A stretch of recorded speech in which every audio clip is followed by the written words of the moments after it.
Welcome to Radical AI, a podcast about radical ideas, radical people, and radical stories at the intersection of ethics and artificial intelligence. We're your co-hosts, Dylan and Jess. And just as a reminder, for all of our episodes, while we love interviewing people who fall far from the norm and interrogating radical ideas, we do not necessarily endorse the views of our guests on this show.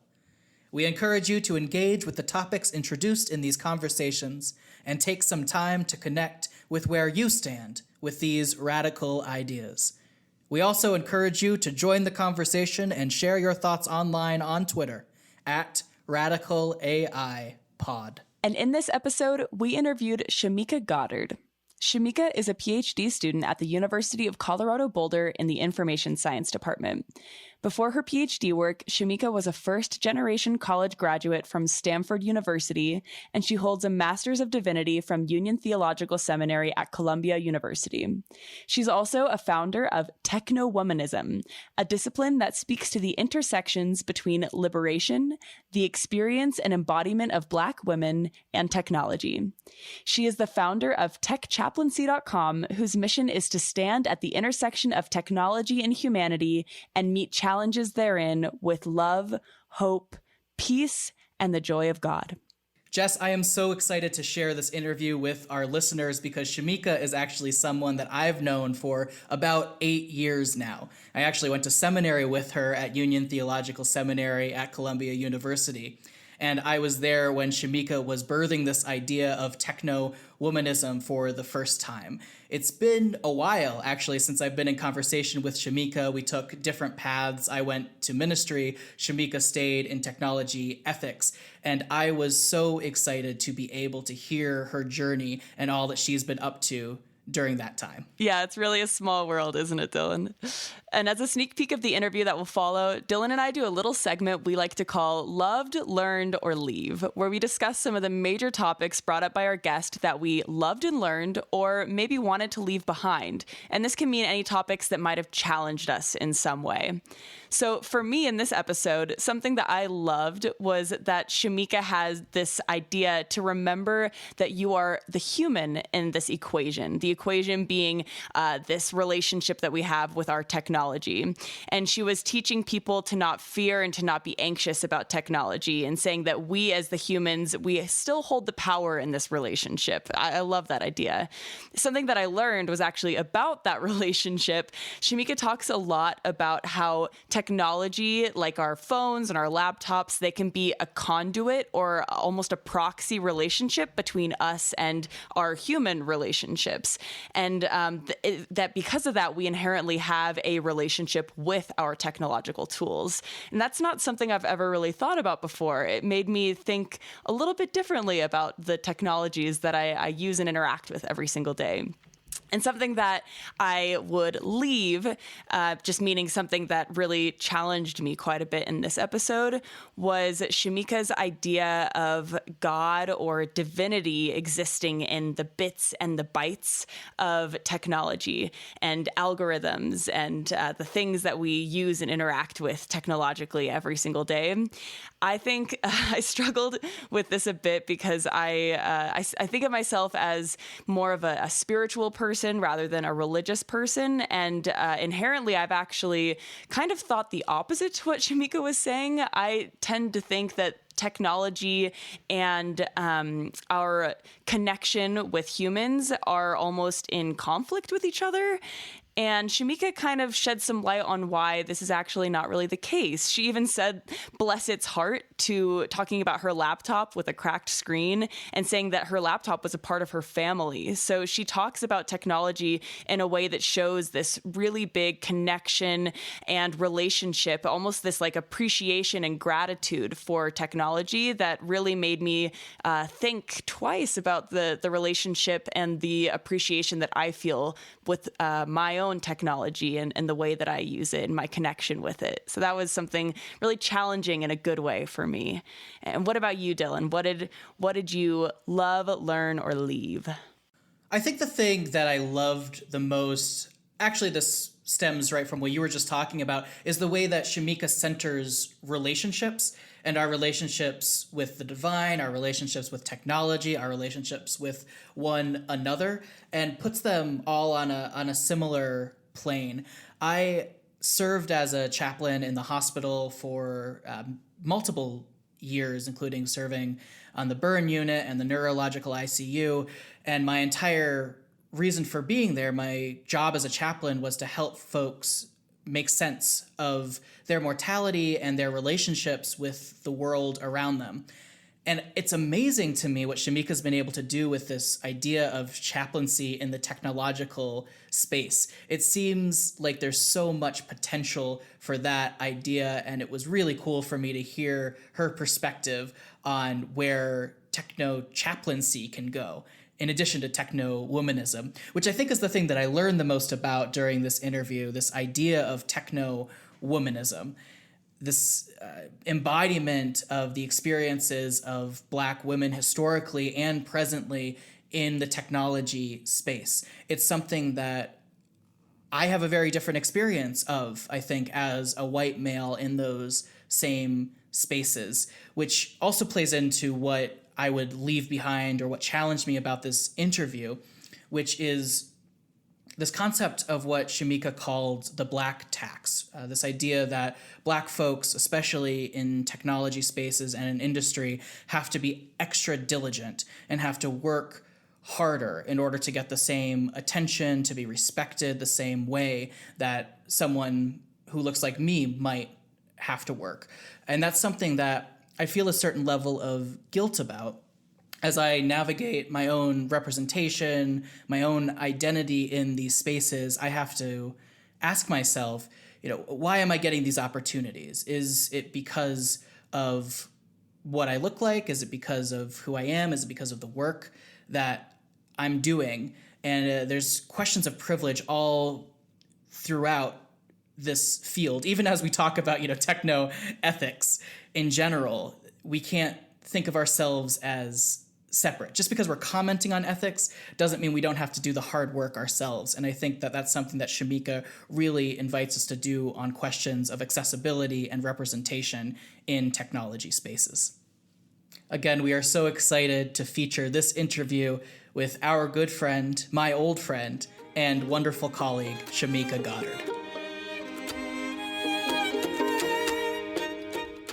Well, Shamika, it's great to have you on the show today. And we would love to get started off just by getting to know you and your background and your story a little bit more. So if you would do us the pleasure, we would love to know about where you come from, your background, not necessarily just as a researcher, but just in life, and what brings you here today with us. Thank you so much for having me here today. I love chatting with you all. The rumors are true. I am Shamika. I was born and raised in San Antonio, Texas, the oldest of 4 kids. And I went to Stanford University for my undergrad to study a number of things, and ended up eventually studying African and African-American studies. A year of service with AmeriCorps took me to New York City. That is where I went to Union Theological Seminary in the city of New York for graduate school. And during the course of my Master of Divinity program, a lot of really incredible things happened.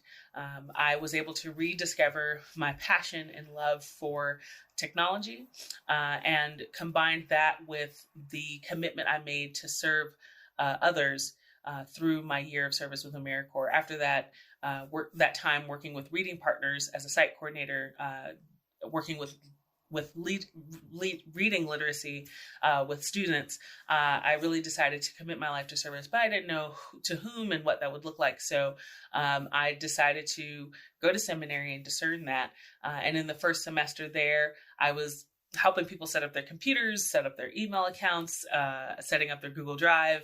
There was one class in particular that was an Intro to Systematic Theology course in which I had almost 100 students on my Google Drive account, not looking at my own papers and essays and this sort of thing, but just how I had organized the notes, how I had organized all the documents that we had been given as students.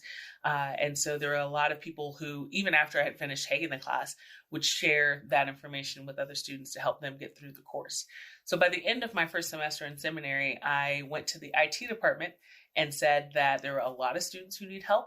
I was not sure if I would be able to help them all in my spare time. And so the IT department said, well, why don't we pay you to continue helping students and just support you in doing that? So I was like, okay, sure. So in my second semester of seminary in January of 2014 is when I started working and serving as a tech chaplain. I came up with the concept to embody the way in which I was approaching tech support. I had, over the course of the first semester and leading into the second one, I had had conversations with students who were so grateful for the way that I met them in their technological crisis and helped them find dignity as I ushered them through not only the crisis, but over to the other side of empowerment. And I really felt like there was a need for that level of service in the cross-section of technology and faith leaders or folks who are using technology for good, people who are purpose-driven and have social justice orientation to the work that they do. Oftentimes, there is a struggle with technology. It might be that you have over 1,000-something emails in your inbox and you're just drowning in them. It might be that you're working on a board for a faith community and a lot of the board members are not familiar with Google Docs and they don't know how to use them and you're not sure how to train them. It could be a number of things. So I saw this need for people to get help with tech literacy in particular, but also to overcome what I was seeing as a fear and anxiety around technology. And that was something that I wanted to speak to specifically in the work that I did with folks.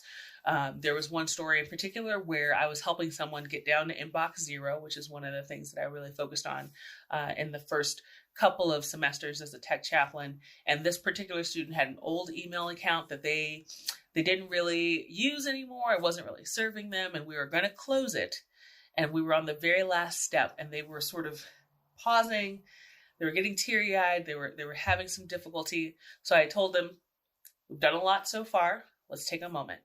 Let's take a breath. I'm right here. It's okay. Whenever you're ready, you just need to click the delete account button. This email address will go away and the email address that you are using will still be there. So they took a moment. They shed a tear. They clicked the button. I didn't see them for a week. When I saw them next, they were on cloud nine. They were like, Shamika, you have no idea. That moment unblocked my brain somehow. I went home and rearranged my apartment. I feel so light now. That was an incredible experience for me. And that was really rewarding for me to hear. So my experience of working with people on campus, from students eventually to faculty and staff, and even working with folks outside of the university, the seminary, showed me that there was a definite need for what it is that I wanted to do as a tech chaplain. So that was, as I said, I started back in 2014. I finished my degree at Union Theological Seminary in 2017. And then decided to work for a couple of years before going into a doctoral program. And because of my work as a tech chaplain, I thought maybe I can marry what I'm doing professionally with what I'm doing academically. So I thought about how can I incorporate technology, something about social justice, into my academic research. So as an MDiv student, our final thesis was what I was working on that year. And I decided to come up with techno-womanism as a concept and an ethical framework that uses the womanist ethic as an approach to deal with social justice issues that occur in and around the digital space. And so I wrote a paper as well as created a YouTube series, and I embedded those videos in my paper. And that was what I turned into the seminary for my thesis. And since then, those are the two sort of things that I've been focusing on: tech chaplaincy and techno-womanism. Yeah, that's awesome, Shamika. I am a fellow Union Theological Seminary alum, and I was actually just on the one of the Facebook pages today, and you got a very special shout out about all the work that you did with technology, because right now, as we're recording this, is in the middle of the COVID-19 outbreak, and so people are starting to engage with technology and having to engage with technology in a completely different way. But before we get into all of that, I'm wondering if you could say a little bit more about womanism as a concept and how you have married that into the technological space. Yes, I would be happy to. So womanism is a concept that was coined by a woman named Alice Walker. She is an author. You may know her from The Color Purple, which is one of her more well-known texts. However, she did write in 1983, a book that was called In Search of Our Mother's Gardens, A Womanist Prose. And in the preface of that book, she defined a term that she had been using in her writing for a couple of years up to that point. The term was womanist. Womanist is, she has a 4-part definition for what a womanist is, who a womanist is, and what a womanist does. In the 4-part definition, the first part of the definition says that a womanist is a Black feminist or a feminist of color. In the second part of the definition, she talks about how a womanist loves men or women sexually or non-sexually, is committed to the survival and wholeness of all people, men and women. And she, in the third part of the definition, talks about all the things a womanist loves: roundness, dancing, the moon, herself, all of these different things a womanist loves and loves them regardless. And the fourth part of the definition is probably what most people have heard from Alice Walker as a quote: womanist is to feminist as purple is to lavender. So this term was picked up by Black female-identified theologians in the mid-'80s to create and craft a theology based on this concept that centered the Black woman's experience, religious experience, and spiritual experience as a valid starting point for theological reflection. And that also ballooned into not only a womanist theology, but a womanist ethic. And similar to feminism, there have been a multiple epochs or epochs of time that womanism has developed. Monica Coleman, who I believe she edited Ain't I a Womanist, which was a look at third wave womanism. In that text, in the introduction, she talks about the three essential waves of womanism, and how the first wave was how people like Katie Cannon wrote Katie's Canon, were establishing womanism as a theology. In the second wave, it was being sort of expounded upon from these first texts that were written, a lot of these women coming out of Union Theological Seminary. However, there were critiques of the second wave of womanism being very heteronormative, very Christian-based, not very either local or global.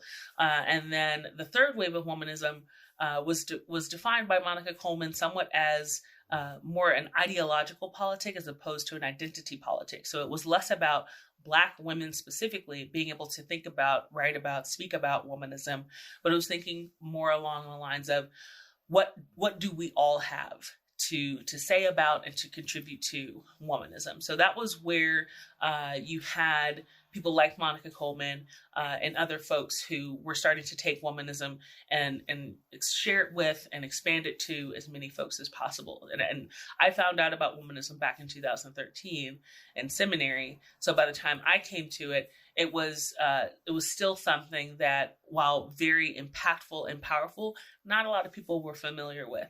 That's still the case.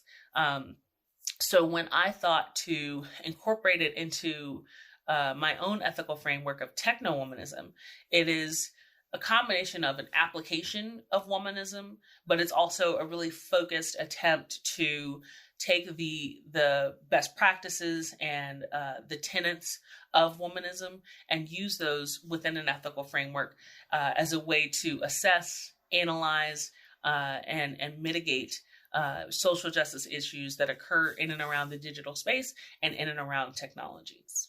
That's really awesome. Wow. Very unique and interdisciplinary. And I'm gonna shift the questioning a little bit away from techno-womanism, and I'm intrigued about something that you initially mentioned when you were sharing the beginnings of your story with the tear-felt and emotional inbox zero, which I totally empathize with, by the way. That is a very big deal to get to inbox zero. So props to you for enabling that. So you mentioned that you have noticed that a lot of people have a lot of fear and anxiety around technology. We experience that a lot in the realm of AI. This is something that Dylan and I definitely discuss quite a bit. I'm curious what your take is on this from your experience in this realm and the people that you've helped. Yeah, it's really interesting to me because you'll have folks who will get a device like a cell phone or a laptop or a tablet or whatever it may be. And it's not like when you got your driver's license for a car, you were given some information about how a car works, what to do if the tire breaks down, how to follow different signs on the road. Like there was this process that everybody went to for safety reasons, but also for informative reasons on how to use a car. You're operating this big mechanical vehicle that's very dangerous if it's not operated well. And that was what folks used to figure out how to use a car. But when you're handed a cell phone, or when you're handed a laptop, nowadays, you barely get a manual. You might get a flimsy piece of paper that sends you to a QR code or a website maybe on how this thing works, but there's less and less information about what to do if something goes wrong or how to get started or what kind of cues to follow and how to orient yourself with these particular tools. So there are a lot of people, and I don't necessarily mean a particular kind of person, such as an older person or such as, like anything like that. There are people across the spectrum who have various issues with technology. You could be a young person and you're on TikTok all day long, but you might not know how to take advantage of Google Docs in a particular way, or how to use some of these tools in a professional sense. And there are also octogenarians like George Takei, who are doing great on their social media game. So across the spectrum, there are people who have strengths and weaknesses when it comes to technology, but in terms of the fear and anxiety, there's not any one process through which people go through to gain digital literacy. If you're in a K through 12 setting, you might have access to digital citizenry programming. Digital citizenry programming is geared around teaching digital literacy, digital etiquette, rights and responsibilities. There's this 9 elements of digital citizenry that Mike Robb came up with a couple of years ago. And Common Sense Media has its own curriculum. I think the Nearpod might also have its own digital citizenry curriculum. So if you're in certain school settings, you might get some of this information about how to create passwords, how to keep your data safe on the internet, how to not be a troll, like some of these sort of tenets that everybody who's using the internet, everybody who's engaging in the digital space, everybody who's using these different tools would do well to have. I was born in 1985. I did not get any digital citizenry classes in any of my K through 12 experience. I learned on the fly, got my first phone in college, and got my own desktop computer, which I lugged in between school years for 4 years as an undergrad. So there are a lot of adults my age and older who had to learn on the fly, had to learn on the job, had to learn while in school how to use a lot of the technologies we take for granted today. And in the time we're in now, there are so many more people who are leaning heavily on technological tools, trying to figure them out because they're suddenly having to work from home. So they're doing meetings on Zoom. They're suddenly having to go to school from home. So they're having to use different tools like Zoom and other things. There are people who are trying to figure out how to take their faith community online. How do they continue to care for and communicate with and worship with the people in their faith community using the digital space, using technological tools? So if you don't have a healthy, empowered relationship with technology, then you're going to be using it with a 10-foot pole, and you're going to be very uncomfortable with it. You're not going to be able to embrace it and use it to the fullest of its extent to do the thing that you need to do. And so from my perspective as a tech chaplain, I come from a Christian tradition. I consider myself to be Christian adjacent. And one of the scriptures that I think speaks very well to this is from 2 Timothy, which speaks about we've not been given a spirit of fear and timidity. And so this notion of using technology, I remind people, remember that you're the human in this equation. That laptop, don't let it beat you, right? There are moments where if something is going wrong, you might get a white rage and you just don't see anything. Someone can be trying to help you and say, well, there's a close button right there on the top right. You're like, what button? Where? I don't understand. I don't see it. Like that kind of perspective, if you're coming from that fear and anxiety, if you're coming from this angry, why isn't this working? I don't understand. I'll never understand. Like whatever perspective you may be coming from in that way, it's not going to help you get where you want to go. And there's also this understanding that some people are very playful with their technology. They'll try something new. They'll try something different. If they don't know how to do it, they'll tinker until they figure it out. Whereas a lot of people will think, I don't want to break it. I don't want to break it because I don't know how to fix it. I don't want to break it because, all these things. So there are folks who are less likely to just figure it out, just play around with it and get accustomed to it and get a feel for how the technology works. So there's a couple different things happening when you talk about the relationship that people have with their technology. Yeah, well, I'm curious about that because at least when we talk about artificial intelligence and like the stories that we tell ourselves or that are told out in the media, you kind of fall into like two categories. It's either like really dystopic, like, oh, the, Terminator's coming for us, eventually, or the utopia, technology is going to fix everything in our lives. We can just keep, progress is going to keep going. It's wonderful. Whereas the reality is somewhere in the middle. But there's something particular about technology. And I'm also interested in the spiritual question. There seems to be a particular substance that technology takes on in our lives. And I'm wondering your thoughts about what is that difference that lets us like talk to a laptop in a different way than we would talk to, say, like, a can of soda or something like that. Yeah, I think that's a really good point. I feel like there is a relationship that you build with technological tools. These things have been designed and constructed by other humans, of course, like everything else. But they also provide you with a window to the world. They allow you to communicate with other people. So they act as something of a conduit.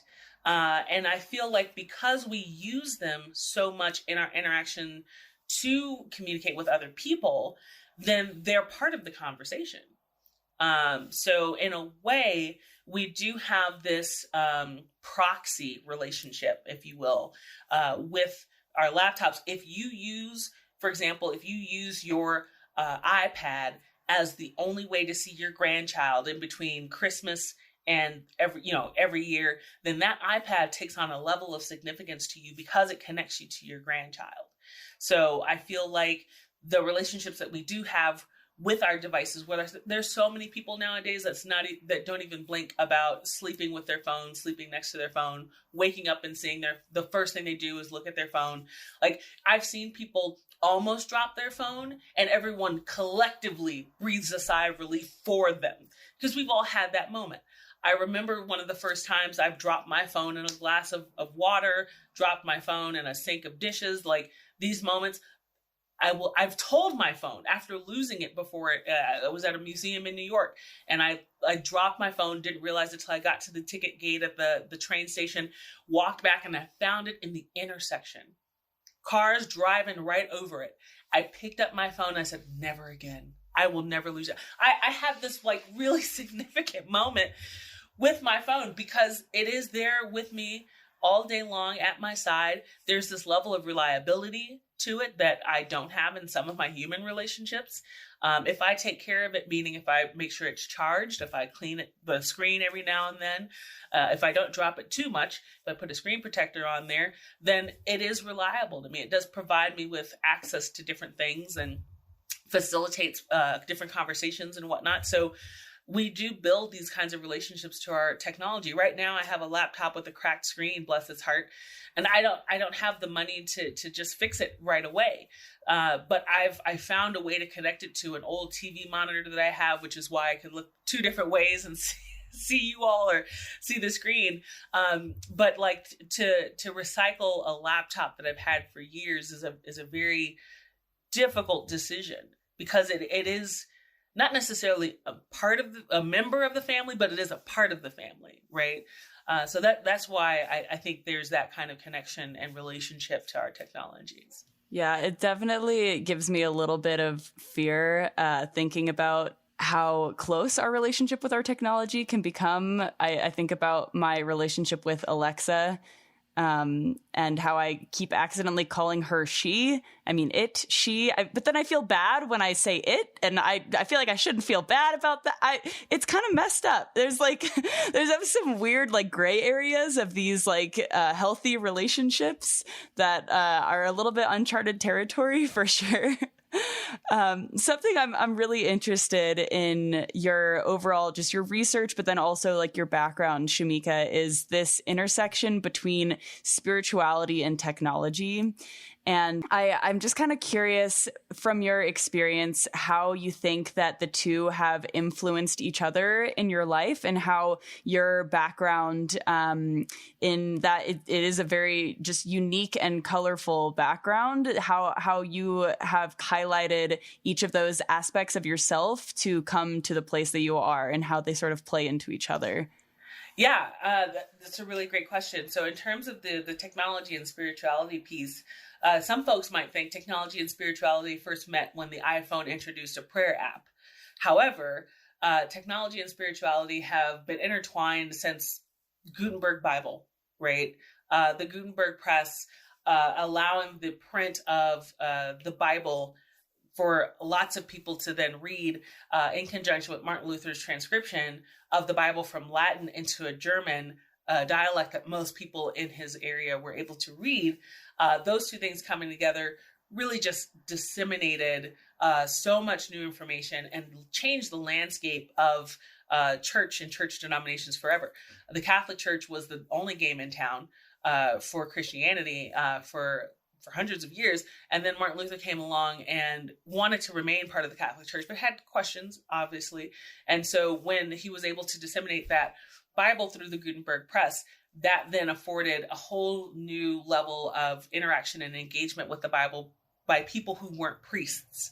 So the Lutheran Church was an offshoot of that, which started the Protestant Revolution, the Reformation, and other denominations soon followed, like the Episcopal Church and the Methodist Church, all of these different denominations. A lot of the different fractures from there came from how and when and why to baptize people, or this kind of thing. Like they became more about some of the sacraments, how the liturgies work, and this kind of thing. But that particular first moment was tied to a technology like the Gutenberg press.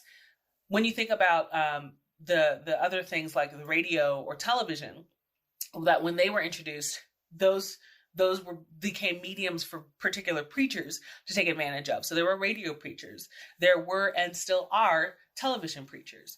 And when the internet came out, it was no different. There were pastors and faith communities who were streaming their services, had satellite churches where you would come to church and your pastor would be on a TV screen hundreds of miles away in a different state, and they would be delivering the sermon. There were online spaces for sharing prayers and praying for people. And then, of course, apps came to follow. There are hundreds and hundreds and hundreds of spiritual apps in the App Store on Apple and in the Play Store on Google. And if there was still Windows phones, I would imagine there would probably still be a spiritual app there too. But the idea being that there's this long history of conjunction points in which the dissemination of information and the ability to connect with other people was met with a particular technology. So in the landscape today, there are faith communities trying to figure out how do we continue to serve our communities. And one solution is through various technological tools. So I hope that answers the first question. The second question you were asking, if I remember it correctly, was asking about my very colorful history. So when I was a kid, I am the oldest of 4 kids, and we were very poor. So I chose to throw myself into school because that was free. And one of the things that I did one summer was find this free engineering camp called the Pre-Freshman Engineering Program. It was a 3-summer program. You got college credits at the end. And I did that for 3 summers. After that last summer, I found out about a math camp that was taking place at Texas State University in San Marcos, which used to be Southwest State University. So I went to that math camp for 3 summers as well. It was at that math camp that I met Dr. Max Warschauer, who encouraged me to apply to Stanford, which I would have gone to Howard Payne University in the middle of nowhere, Texas, had he not encouraged me to apply where I did. So that also changed the trajectory and course of my life by being a first-generation college student at a place like Stanford. While I was there, I wanted to major in either mathematics or engineering, management science and engineering. But the first math class I took, I was weeded out of, unfortunately. A combination of things, being a first-generation college student being one of them, but then also the way the class was structured. There was this one moment where the grades from the last quiz were shown in a scatter plot on the board, not with names, but with grades. And my grade was the last X, standard deviation away from everyone else. That was not encouraging for a freshman who just came out of math camp, bright-eyed and bushy-tailed, and to see myself for the first time in my academic career not doing well. So after taking that and one other computer science course, I decided to become a fuzzy, which is essentially a person who studies non-technical, non-STEM, non-science majors. And so I found my way from economics to a couple other short-lived majors to African and African-American studies, since those were the classes I was responding to the most. And so I decided to graduate with that degree. I did decide on becoming or pursuing a PhD when I was in the 7th grade and found out what a PhD was. But it wasn't until I was at Union Theological Seminary and I was thinking about how I wanted to serve people, what were the important issues of my time. I saw the writing on the wall in terms of how technology was changing so many things, but it was doing so in a way that was not always ethical. And there seemed to be a story every day coming out about how technology was falling short for particular groups of people. And it was the same groups of people in all of these stories that kept getting the short end of the stick.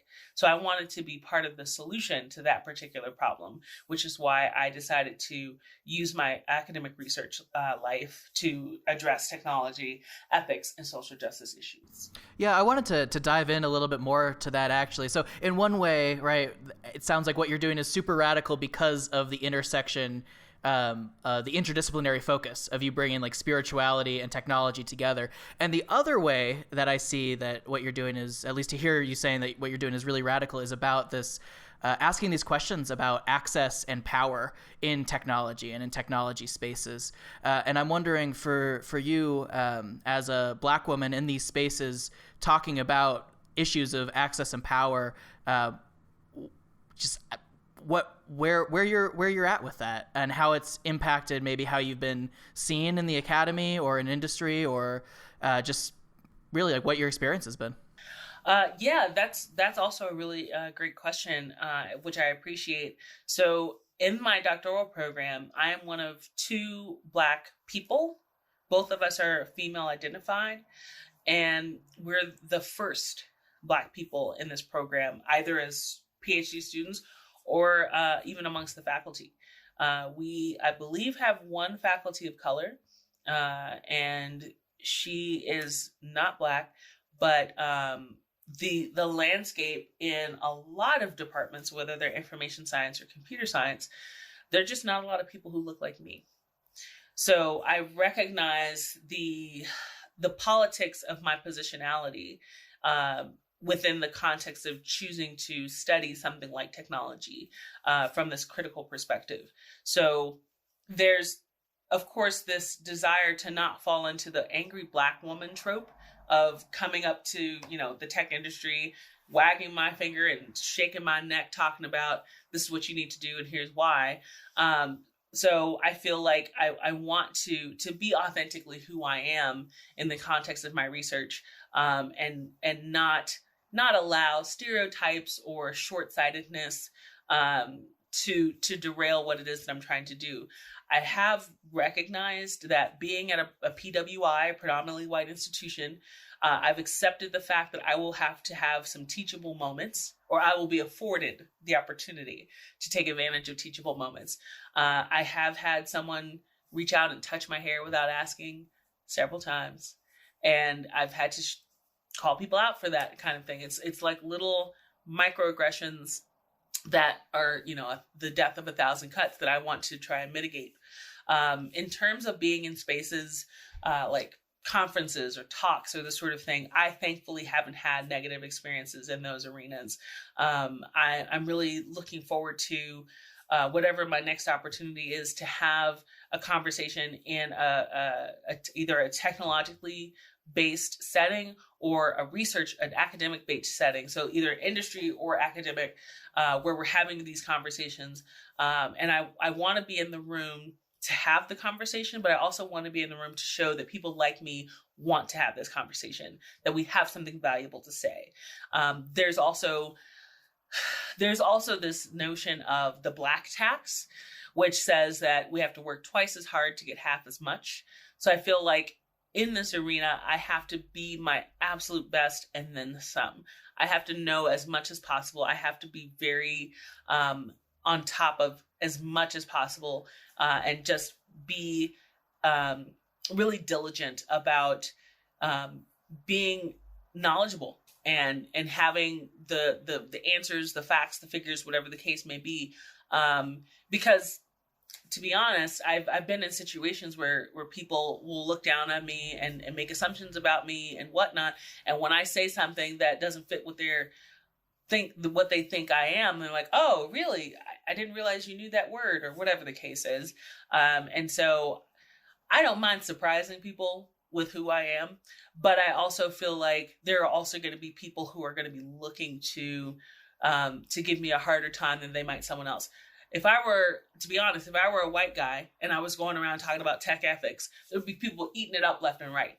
But as a Black woman, I not only have to go around talking about tech ethics, but I also have to do an extra diligence to say, I want to talk about this. I know what I'm talking about, and here's why. And constantly be reminding people that I know what I'm talking about. So I do feel that sort of pressure to have that at the ready.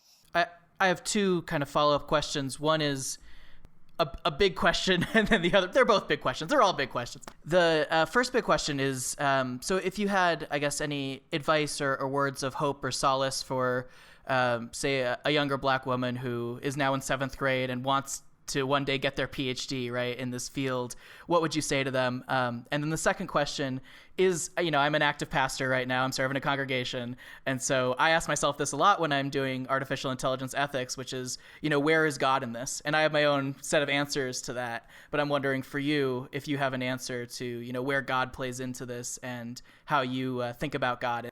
Absolutely. So first, the advice to the 7-year-old, basically me, from myself to them, I would say that regardless of what you end up doing, because I was going to do a PhD on psychology, on the relationship that other people have with Black women's hair. Like, my PhD topic changed a lot. What didn't change was that I knew I wanted to get one. So whatever your dream is, whatever your vision is for yourself, know that it might change the way it's going to happen or the way that it looks, but what won't change is your desire to achieve it.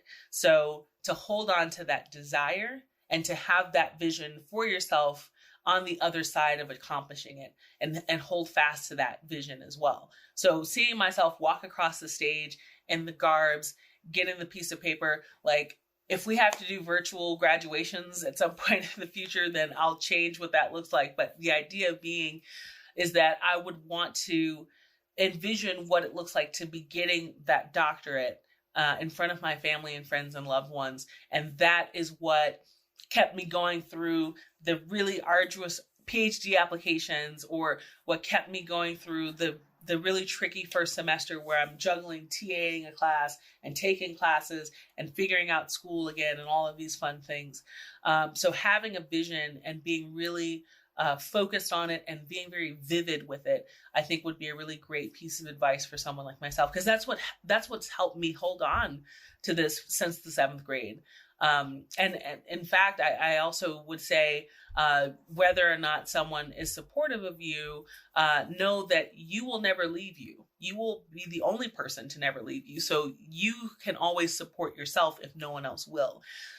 During the pre-freshman engineering program, someone came to speak to our group and talked about how they have a PhD in science, and it's really hard to get a PhD in general, let alone to be a person who is of a minoritized group and get a PhD. And it's really hard. In fact, we probably shouldn't even try because it's so hard. Like, the conversation started dipping into that. And so the director had to run on stage and like whisper really furiously in his ear before he came back. So, I'm sorry. I don't mean to say that you shouldn't try, but it's just that it's so hard. And then he took questions.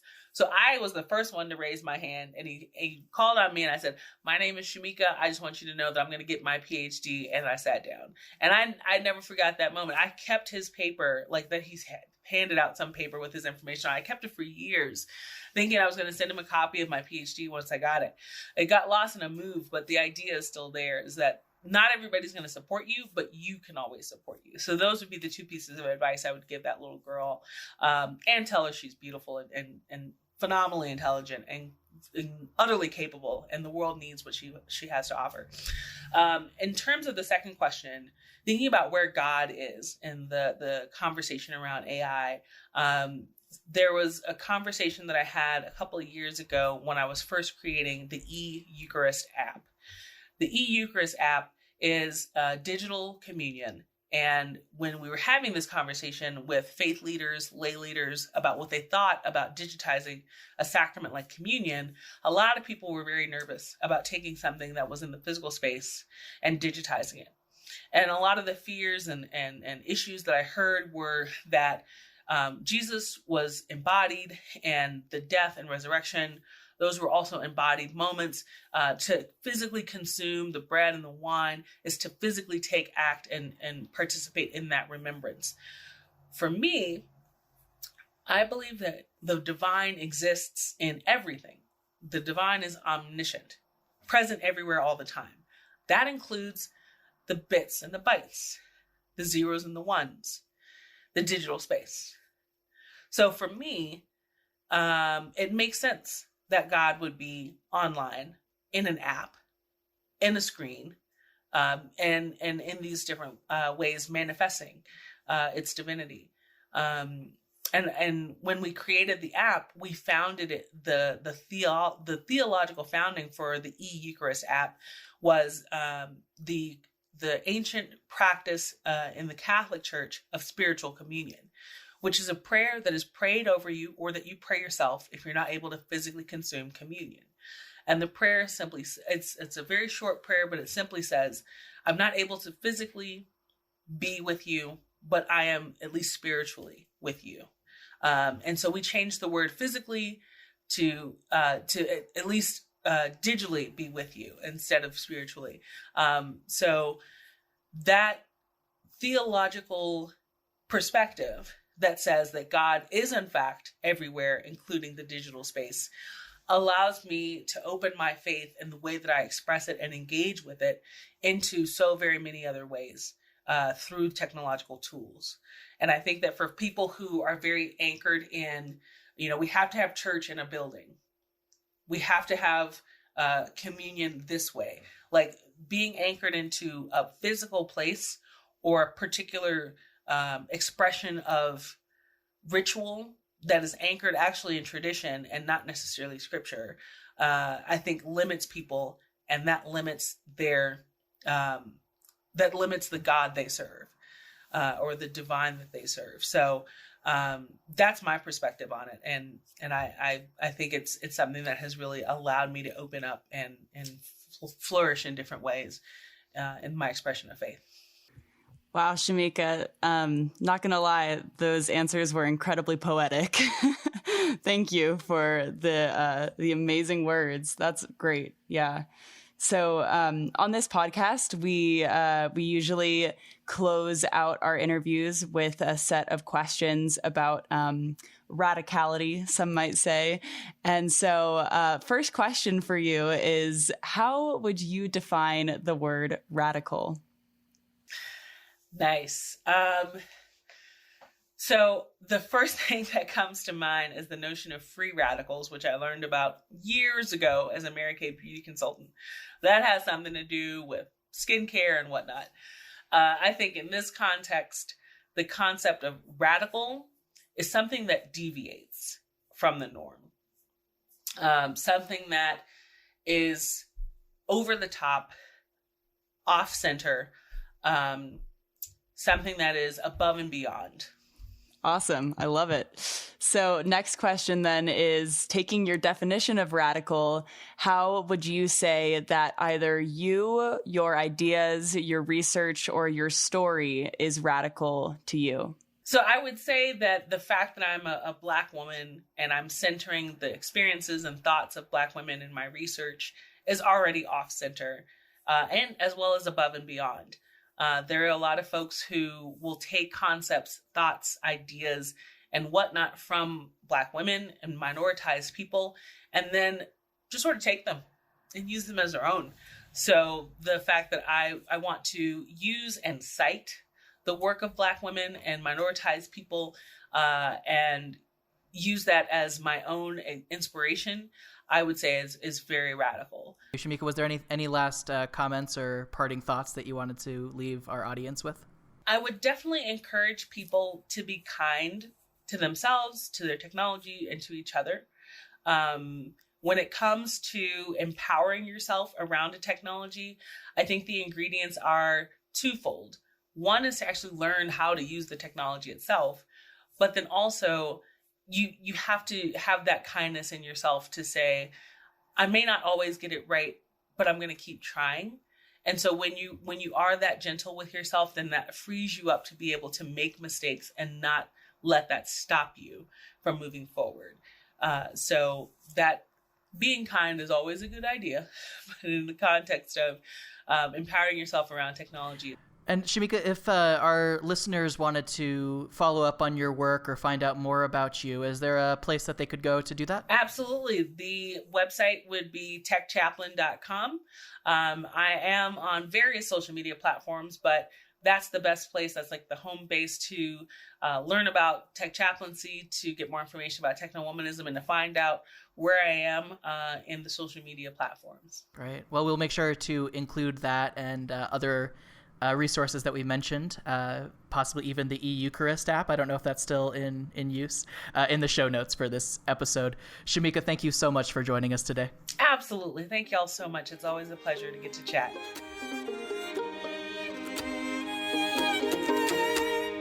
We want to thank Shamika for joining us today and for a wonderful conversation.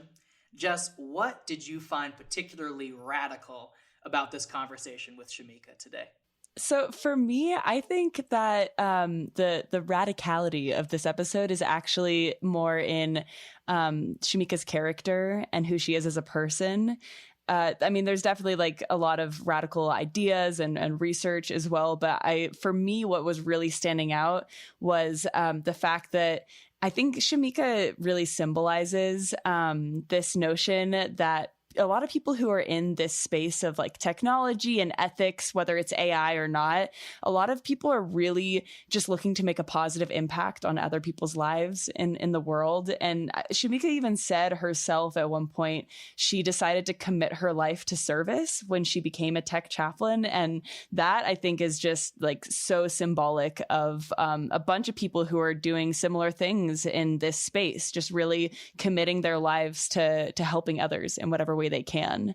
And I think something else kind of along those same lines that was really standing out for me, especially when she was talking about how she really has to work hard to be recognized and trusted so that people can think of her as like a credible source of information. It was just sort of opening my eyes more to this idea that a lot of times it seems like the people who tend to do the most and some of the most important work, they are the ones who get recognized the least. And they're also the ones who have to work the hardest.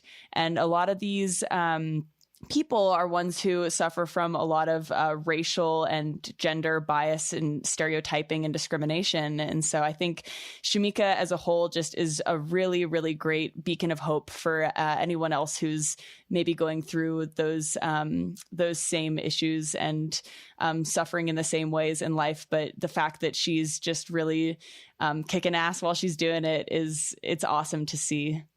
What about you? What stood out for you, Dylan? I think for me, what was really radical about Shamika and this episode was this conversation that we had about spirituality and technology. As I've mentioned before, I'm a minister serving a congregation right now, but for a long time, I was a chaplain in the hospital setting. So I worked for a year in the burn unit and neurological ICU, and my entire job was to meet with people, meet them where they were at emotionally and spiritually, and help them process their mortality, essentially. That was the job of the chaplain. And so now Shamika has taken this concept of chaplaincy and brought it to a whole new level about technology ethics. And I think it's amazing how she's thinking about spirituality and thinking about technology and really bridging that ethical gap. I mean, we talk so much about access and about who has access to these technologies. And wouldn't it be amazing and maybe even spiritual, right, for people to have someone to walk them through that for many different reasons? It's technology at this point is a way that we connect with one another and connect with the greater world. And so doesn't it make sense that Shamika is out there trying to connect people, because technology is how we connect? I'd also like to lift up right now, again, as we're recording this episode in the midst of this pandemic, just how important technology is for each of us to be able to stay connected even when we can't be connected physically. So what would the world be like if we didn't see technology and spirituality as two separate things completely, but if we really put them together and saw them as two elements, maybe of the same world, or at least the same human domain that we're all trying to navigate together. Now, I know, Jess, at the beginning of this episode, you mentioned that historically maybe you were a little uncomfortable with thinking of spirituality and technology in the same thought, or as the same substance or a similar substance. I'm wondering how you feel about that now, after our conversation with Shamika. Yeah, I actually really like the way that you word that. I know Shamika said a lot of things that led you down this path, but I totally agree. I think that maybe it's a little bit naive to think that technology and be it religion or spirituality or faith in general, it's kind of a bit naive to maybe think that those things need to be separated and that they even can be separated. I think that's like really true to say that they need to come together in the future, because maybe it's inevitable that it's going to happen anyway. So it's about like finding the best ways to intersect technology and spirituality in a way that's beneficial for everyone. So yeah, I completely agree. I think to a certain degree there's definitely some inevitability there, and it's just about, doing it the right way. The ethical way, some might say. Some might say. We might say. Let's talk about that, though. Let's talk about the ethical applications of what Shamika is doing, what Shamika's project is, especially in terms of artificial intelligence ethics. Because Shamika's not really talking about AI ethics, but I think everything that she said is directly applicable to AI ethics, and maybe to all of us, no matter where we find ourselves. I think the biggest takeaway that I had is Shamika's bravado, I want to say, or bravery or courage to just name who she is, name her identities, and really lean into that. And what I heard her saying is that that's what techno-womanism invites us to do, is to meet ourselves where we're at and say to ourselves, okay, this is who I am. Now, how do I make the world a better place? And I think for all of us in technology development right now, we really need to take that invitation seriously about who am I? What are the needs of my communities? And how am I going to make the world a better place? with technology maybe a more accessible place. It also is a reminder that the majority of faces that we might see in AI technology development meetings are not the entirety of the voices or the faces of the people out there that are going to be using the products. Now, I don't know about you, Jess, but the meetings that I've been in, there haven't necessarily been a lot of Black women there. And so Shamika is saying, no, actually, we're here. This is who we are. This is what the perspectives that we have and the embodiment that we have. Now, can we make technology that is accessible to everyone, including us? Yeah, I think it gives me a lot of hope too, just having been in the space of not necessarily artificial intelligence ethics for a while, but having been in the AI and machine learning and tech space around here, there's quite a lack of diversity, not just in terms of people, but of thought. And so I think it's really refreshing to see somebody come in who's just so wholly themselves, and just not holding back and really like bringing something new to the table because they are so unique in their perspective. And I hope this can be like a nice little beacon of light for other people who maybe come from less traditional backgrounds to do the same for themselves and for the world, honestly. Now, obviously, when you say something like around here, we're not going to name any specifics, but I think it is really important for us to take Shamika's invitation seriously, which is for us to throw ourselves, to lean into who we are and what we bring to the table. Like, I am a minister, right? That's not normal in the tech field, and I feel like it gives me a unique perspective.